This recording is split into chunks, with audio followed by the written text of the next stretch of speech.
네, 머니인사이트 오늘은 현명한 연금 투자 전략을 알아보도록 하겠습니다. 미래에셋증권 투자와 연금센터 김동엽 상무 나와주셨습니다. 어서 오십시오. 네, 안녕하십니까? 반갑습니다.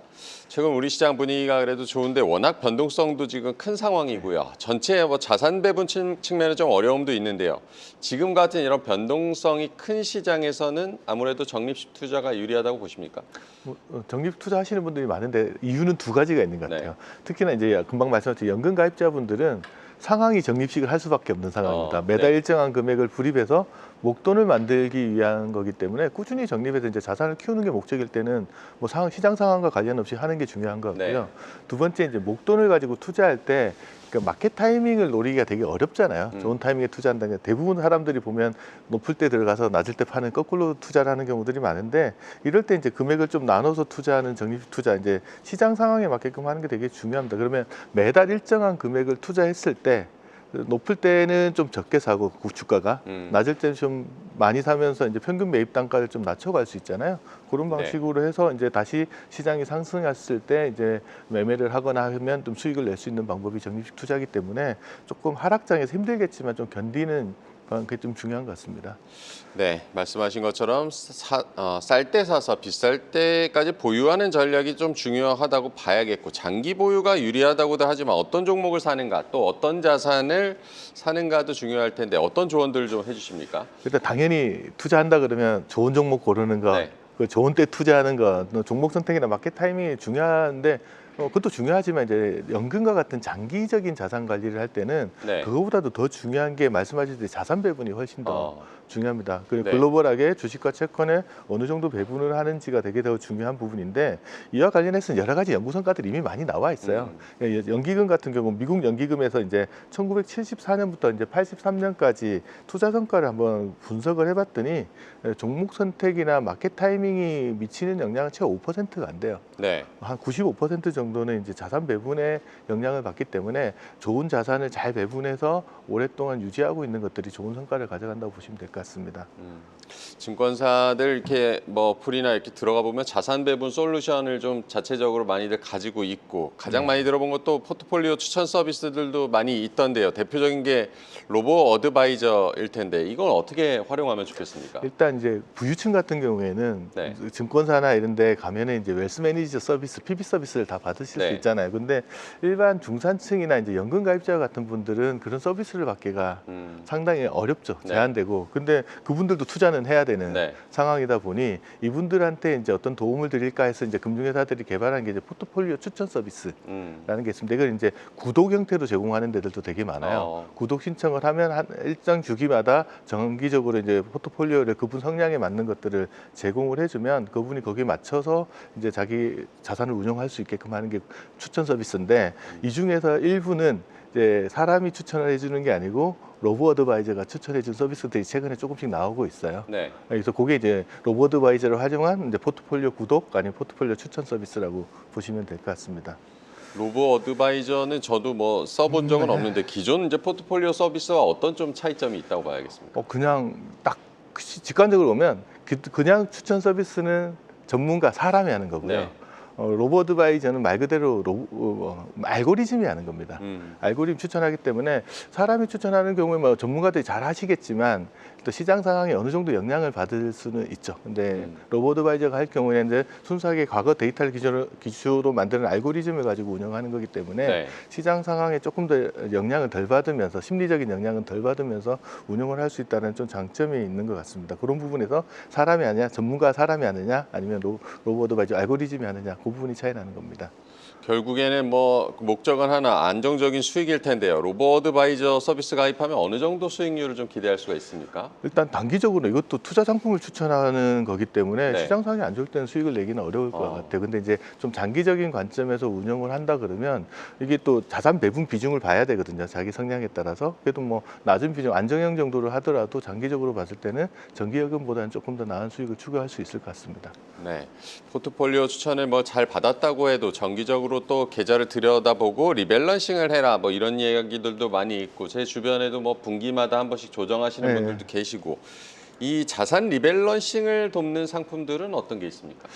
자산 리밸런싱을 하자 그러면 네. 대부분 이제 자기가 판단을 해서 리밸런싱을 하잖아요. 그런 경우에 어려움이 뭐냐면 시장 상황에 영향을 계속 받게 돼요. 어, 아무리 좋은 포트폴리오를 추천받았다고 하더라도 살까 말까 할 때는 시장 상황 영향을 받잖아요. 이거를 조금 시장 상황을 배제하고 이제 전문가가 아예 운용까지 해줄 수 있는 상품들이 레버 카운트라는 상품들이 있습니다. 어. 레버 카운트를 사면 자기가 그 랩 안에 어떤 상품이 들어가 있는지를 볼 수 있어요.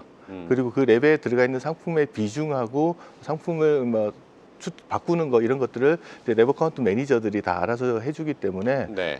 리밸런싱을 굳이 개인이 신경 쓰지 않아도 이제 레버 카운트 상품을 잘 사면 된다라고 보시면 됩니다. 이제 구분을 한번 해보시면 포트폴리오 추천 서비스는 네. 과일 가게에 가서 과일 가게 아주머니한테 물어보는 겁니다. 어떤 과일이 맛있어요?